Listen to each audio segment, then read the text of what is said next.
পেনভিশন TV presents. দোয়া কুনুতে হাত তুলে দোয়া কুনুত পড়া যায় কিনা?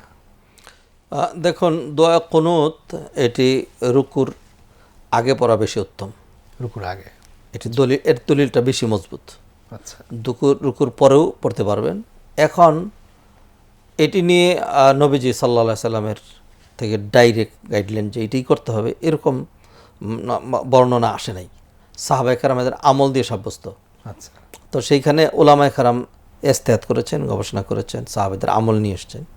তো সেইখানে ওই যারা মানে দোয়া কুনুতের জন্য আবার তাকবীর দিয়ে হাত বেঁধে যারা করেন তাদের বক্তব্য হলো, আমরা সলাতে রয়েছি, সলাতের দাঁড়ানো অবস্থায় সাধারণ কাইফিয়াত হলো হাত বেঁধে রাখা।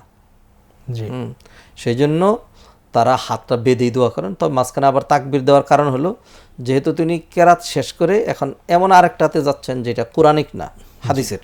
জি, হ্যাঁ, ওই দোয়া কুনুত যেটি পড়বেন, তো এর মাঝখানে ওই দোয়া এবং কেরাত দুইয়ের মাঝখানে যাতে ফারেক মানে পার্থক্য সূচনাকারী হয়, সেই জন্য তারা তাকবীর দিয়ে করেন, অসুবিধা নেই।